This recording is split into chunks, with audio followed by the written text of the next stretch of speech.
Luka M vanished long before his body washed ashore on the Bay of Kotor. Just another ghost in a world built on loyalty, blood, and cocaine. Behind him stood the men who shaped Europe's darkest empire. Ex-soldiers turned smugglers, corrupt officials turned millionaires, and silent businessmen who ruled from the shadows. Together, they built a network so vast and invisible that it changed the flow of Europe's cocaine trade forever. This is the untold story of how the Western Balkans, Europe's forgotten corner, became the beating heart of a hidden cocaine empire. The Adriatic coast stretched for miles, a glittering line of blue and gold, where the sea met the land. Tourists who visited this region, especially the tiny ports of Montenegro, Albania, and Croatia, saw only beauty.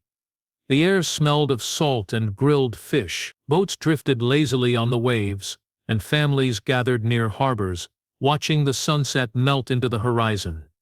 It looked like peace, but beneath that calm surface, something dark was moving, unseen yet powerful enough to shape the underworld of Europe. The coastline was perfect for hiding things. Between stretches of crowded beaches were hidden coves, narrow inlets, and abandoned warehouses, left from the days when Yugoslavia was still one nation. Local fishermen knew every rock and current, every shadow in the water. It was this deep local knowledge that outsiders began to exploit. Long before anyone noticed, small cargo boats from South America started arriving under the cover of night. They carried no flags and used no lights. By dawn they were gone, leaving behind crates that never appeared on any customs record. The first few shipments were small, just enough to test the route. The smugglers discovered how easy it was slipped through unnoticed. The Balkan countries had complex coastlines and weak maritime enforcement, especially during winter, when storms kept most patrols at bay. Corruption made things even easier. A few €1,000 could make an entire night's inspection disappear. Slowly the operation grew bolder. What began as small drops turned into large-scale deliveries hidden inside legitimate fishing vessels. The same harbors that once exported olive oil and wine now became silent gateways for cocaine. The people living along the coast had their suspicions, but few spoke out. Some saw new money flowing into their villages, luxury cars, renovated houses, and flashy bars that never seemed to close. Young men who once struggled to find work suddenly owned boats and businesses. They claimed success came from shipping work, and no one asked too many questions. In communities where jobs were scarce and survival was tough, silence became a form of protection.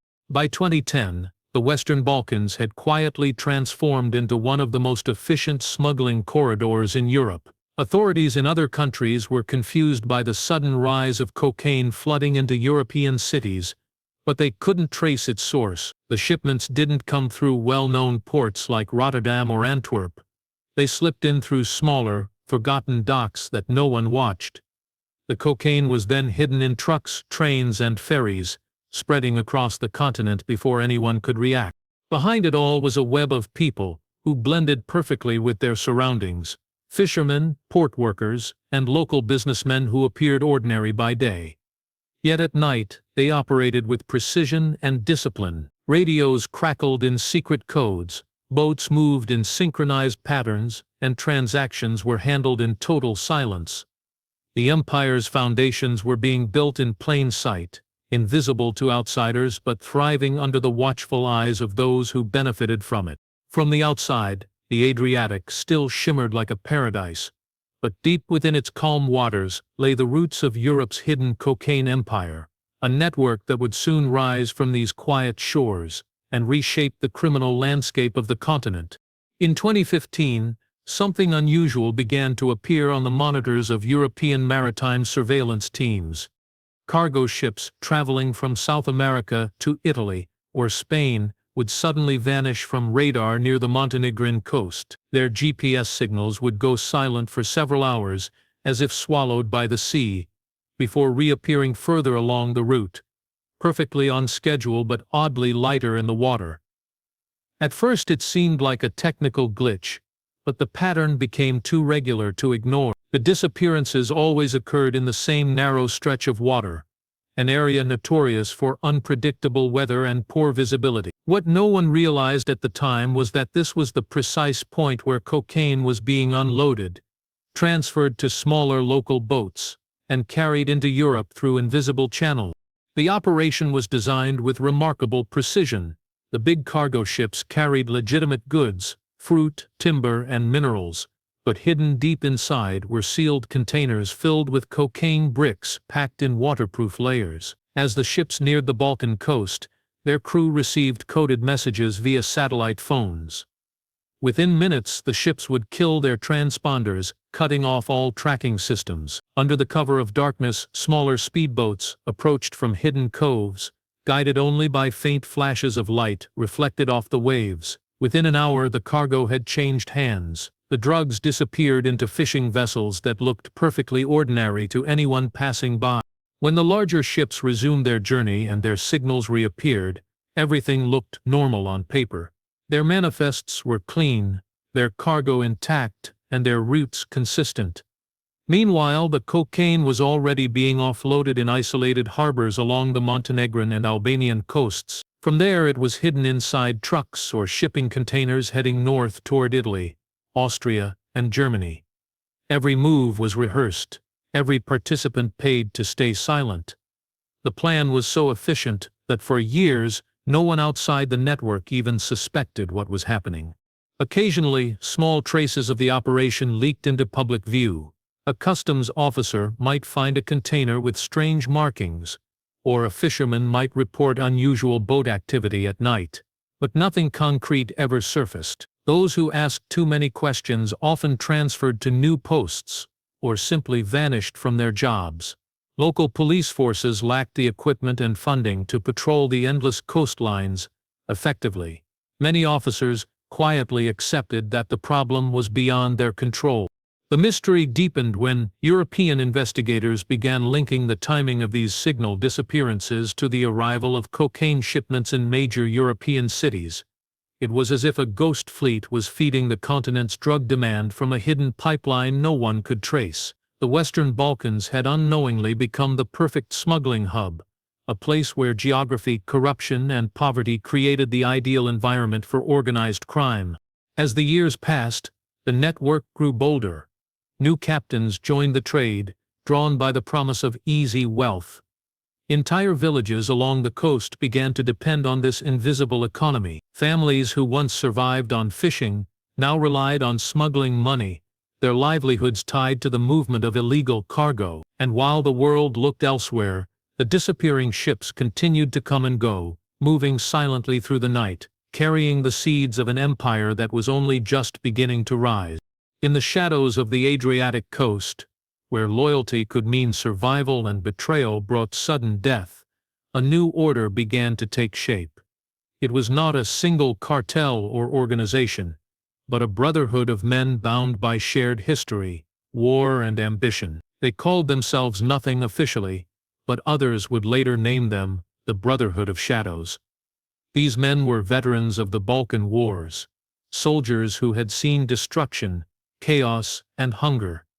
When peace arrived, it brought no stability, only unemployment and broken promises. Their weapons were taken away, but their skills remained. They understood logistics, secrecy, and discipline. And soon they found a new battlefield, the world of organized crime. At first, the Brotherhood operated quietly, using the chaos of post-war reconstruction to build influence. Many had family members working in customs, police, or shipping companies, and they used these connections to open doors that others couldn't. Their goal wasn't to dominate through violence, but through control. Each man took responsibility for a specific part of the operation. One controlled the docks, another the truck routes, another the paperwork that made everything appear legitimate. This system gave them flexibility and protection. No one person knew the entire structure, making it nearly impossible for authorities to dismantle. Their methods were built on trust, not ideology. They had no political ambitions, no slogans, and no flags. Only profit and silence. Meetings were rare, communication was limited to coded messages, and orders moved like whispers across borders. The men of the Brotherhood treated their criminal work as a business, one that demanded precision and patience. Violence was used only as a last resort, but when it came, it was fast, decisive, and ruthless. The message was always clear: betrayal would be punished without hesitation. By 2013, the Brotherhood's influence had spread beyond the Balkans. They had partners in Italy, Spain, and the Netherlands, each connected through layers of intermediaries. Their operations stretched from tiny marinas in Montenegro to luxury hotels in Marbella and Vienna. Money flowed through offshore companies registered under fake names, disguised as construction or import-export businesses. Their power was invisible to the public, yet it touched every corner of the European cocaine trade. What made them truly dangerous was their adaptability. They didn't rely on one route or one supplier. When ports tightened security, they shifted to land routes through Serbia and Bosnia. When customs increased inspections, they used air cargo or courier services with falsified paperwork. Every problem became an opportunity to evolve. They operated like ghosts, always moving, always changing, leaving no trace behind. In local towns, their presence was felt but rarely seen. They funded small businesses, paid for public events, gave loans to families in need. To many, they appeared as benefactors, the only ones willing to help when the government failed. This created a silent loyalty that no police force could break. People protected them, not out of fear but out of gratitude. The Brotherhood's strength came from the very soil of the Balkans, its resilience, its secrecy, and its centuries-old code of honor. From the outside, they seemed like ordinary men, mechanics, shop owners, fishermen, but together they formed the spine of a criminal empire that no one could see and no one could easily stop. Their rise had only just begun, and the world would soon learn how deep their influence truly ran. When the Brotherhood sought to expand beyond the Balkans, they knew they needed a link inside Western Europe, someone smart enough to blend into the legal world, but ruthless enough to survive its criminal side. That connection came in the form of Luka, a young smuggler from Montenegro, who had grown up near the docks of Kotor. He started as a small-time hustler, running cigarettes and counterfeit goods, but his charm and boldness caught the attention of the older men who quietly ran the trade. Unlike most of them, Luka spoke Spanish, Italian, and English fluently. He could move through different cultures without raising suspicion, and he had an instinct for business. The Brotherhood saw in him a bridge between two worlds, the rough edges of the Adriatic underworld and the polished criminal networks of Spain. In 2014, Luka settled in Valencia under a false identity, posing as an importer of frozen fruit. His legitimate company provided the perfect cover for what would soon become one of Europe's most efficient cocaine pipelines. The Brotherhood supplied the logistics, and Luka managed the connections. Using his charm, he built relationships inside the Port Authority, paying off dock workers and customs officers to ignore certain containers or mark them as cleared before inspection.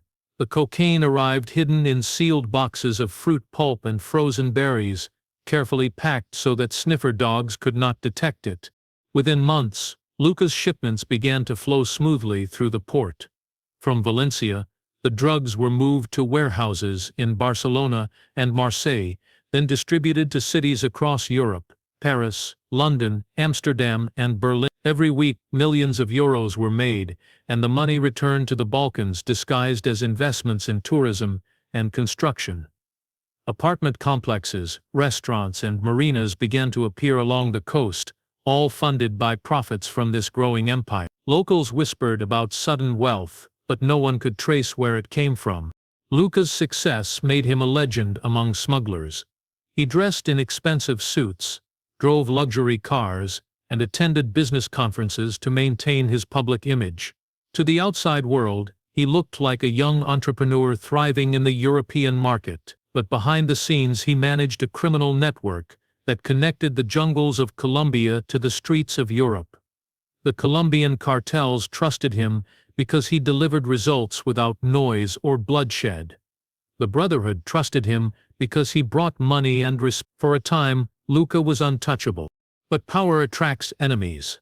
Rival groups within the Balkans began to suspect that Luka was keeping a larger share of the profits for himself. Small conflicts emerged, missing shipments, false reports, and secret alliances forming behind closed doors. Luka ignored the signs, believing he was too valuable to be replaced. Yet the cracks in the empire were already forming. By late 2017, the network Luka had built was moving nearly 40% of Europe's cocaine supply.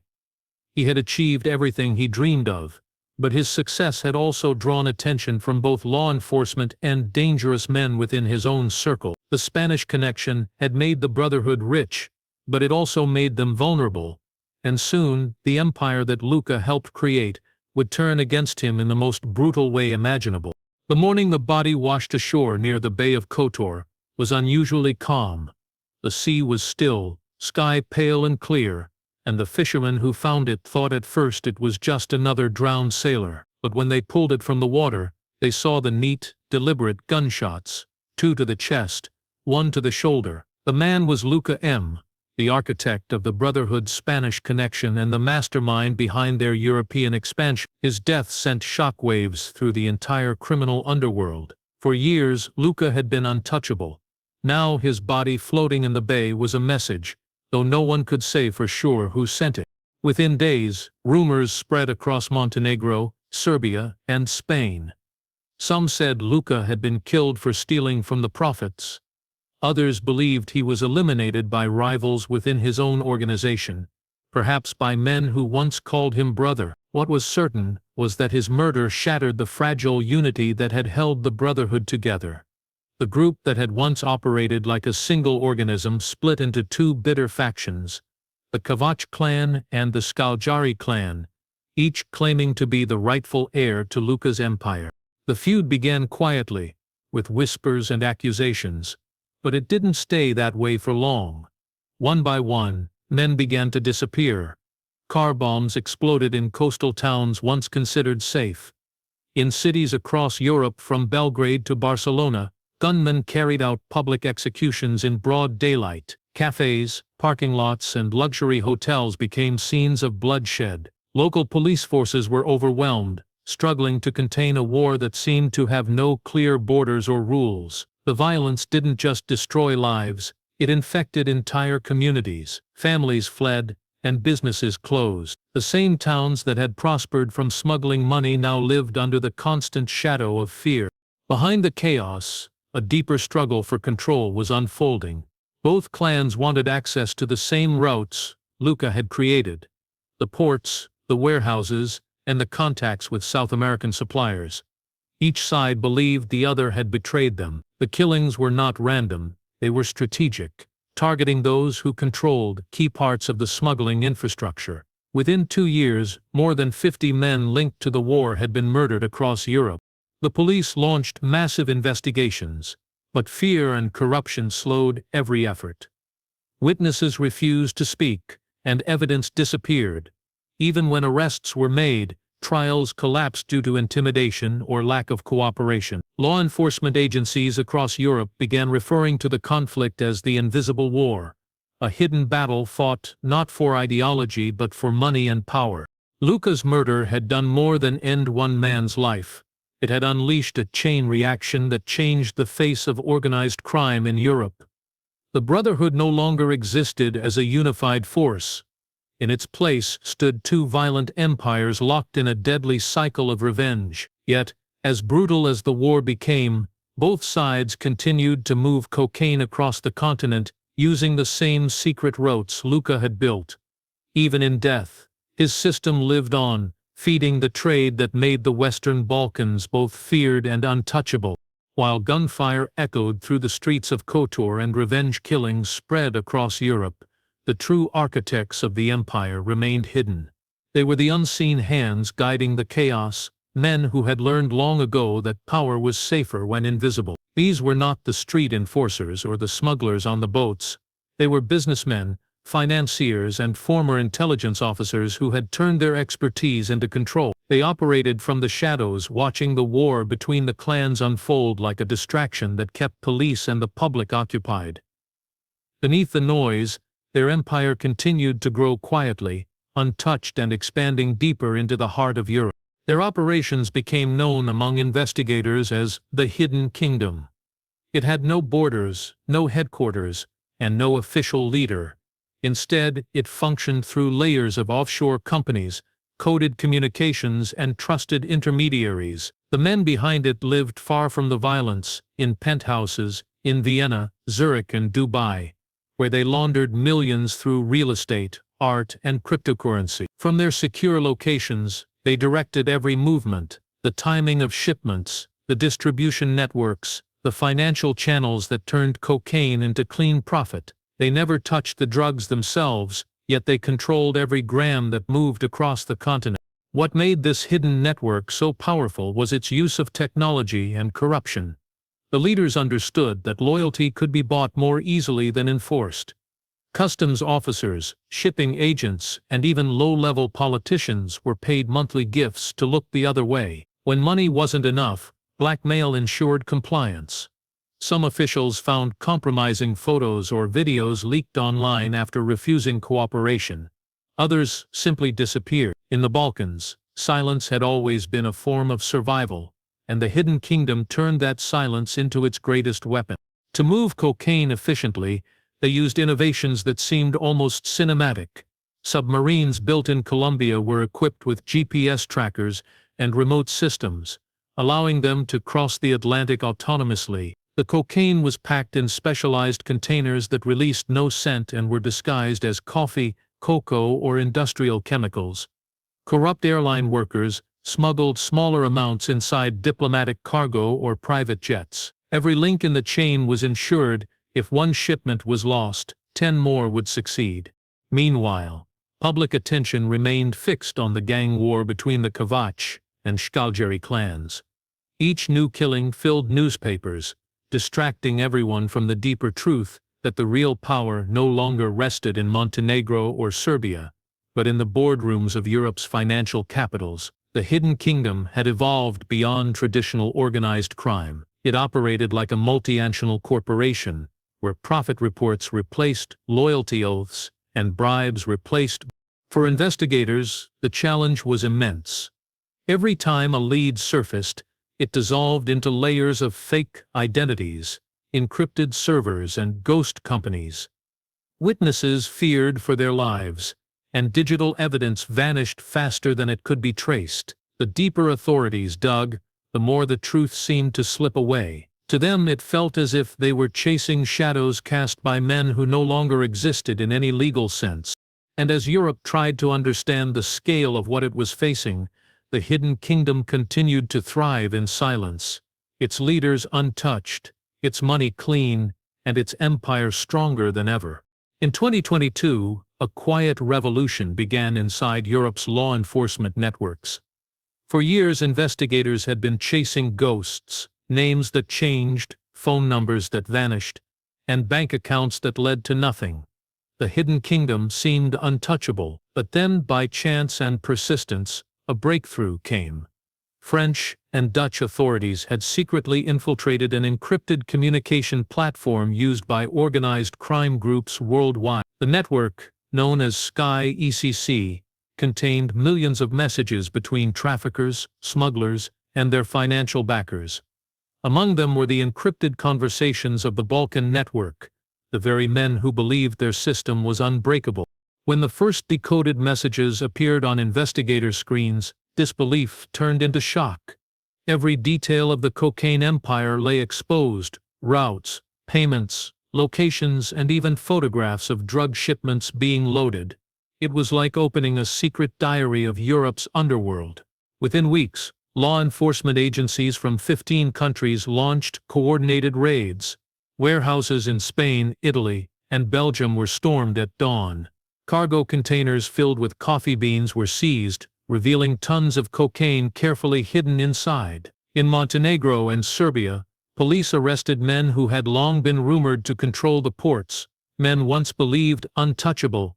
The raids revealed the staggering scale of the operation. Cocaine worth billions had been smuggled using legitimate trade routes, its profits flowing into offshore accounts in Cyprus, Panama, and the United Arab Emirates. But the biggest shock came when investigators uncovered a trail of corruption leading straight into the heart of government institutions.